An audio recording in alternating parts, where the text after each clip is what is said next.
It's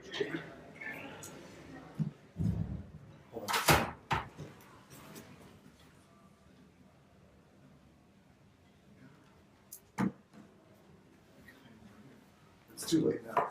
Yeah. It's a problem. Um, we'll talk about that. I've done this so long, and I'm still shocked at how infinitesimally small the difference between winning and losing is. One play. Manhattan, one play. VCU, one play. St. Louis, one play. All of a sudden, you have 3 more top 100 wins. All of a sudden, you have 2 top 25 wins.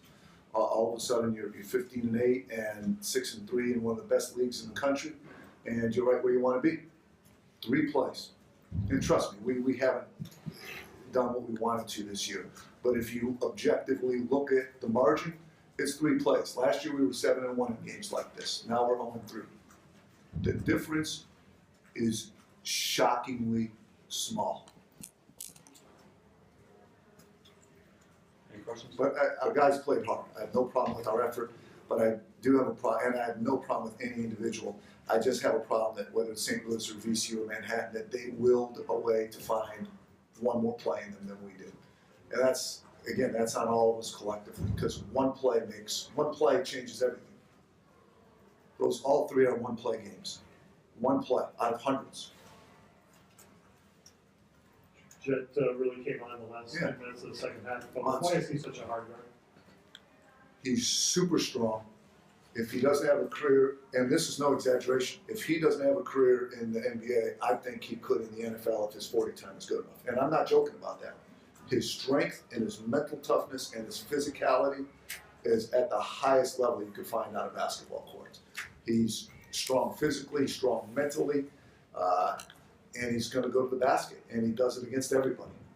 You said after the VCU game that a loss like that would be tough to recover from. Yeah. How are you feeling now, too? Oh, absolutely. Thankfully, but we did recover it from it last time. But fortunately for us, we have a week off. But it's devastating. It's completely devastating. But, you know, I'll tell you what, and something we should talk about, and we talked about with our team. Alex Smith, the great center for Butler last year, was just sent home from his team in Europe, diagnosed with cancer. So, you know, one of the things we told our guys, listen, this hurts, and it's going to hurt, and it should hurt, but you also have to have perspective. And our thoughts and prayers go out to Alex Smith, and something like that makes us realize that, of course, we can recover from losing a basketball game. John Jarrell was dominant early, and throughout parts of the second half, he was really dominant. What did they do? They put a huge human being on him and never left him, and were physical and pressed up against him and never left him. And, We'd like to get him the ball every time, but St. Louis just had different plans.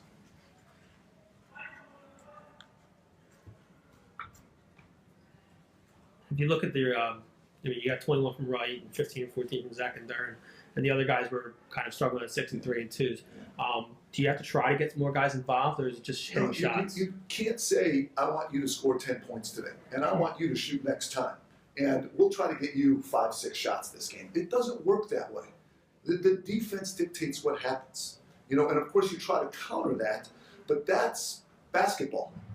I mean, if you're Jordan or Jet, or you're a player who could just give him the ball and he could take over like the guy from VCU, or at the NBA level, or LeBron James, or whoever similar to like that in college. If you could just throw a guy the ball 25 feet from the basket and say, work, go to town, well, yeah, then you could do some things. But, this is one of the best defensive teams in the country. And I'm always amused when people say, why didn't this guy get more shots?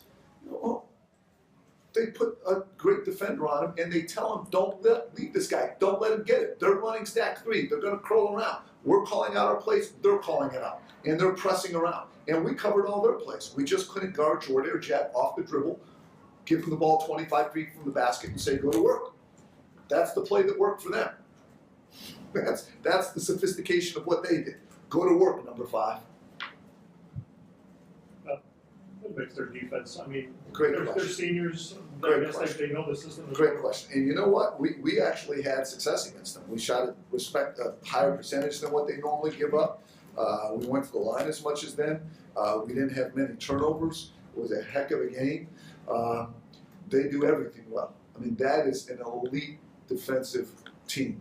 They refuse to get screened. They're physically strong. They play great, like I was talking about with Jarrell. They're willing to tell a guy, don't do anything but stop this guy. You know, and then let everyone else play 4-on-4, which is really sharp. They have great reactions. They just have great vision. They have great reaction. They're pretty big. But you know what? It all starts, and we did a great job. Steve's battle with Evans today was epic. Dwayne Evans, I'll tell you what, looking at the stat sheet now, Steve Zach played a game at the highest level. Dwayne Evans is a monster. I mean, Steve Zach did his part more. Steve Zach did his part more.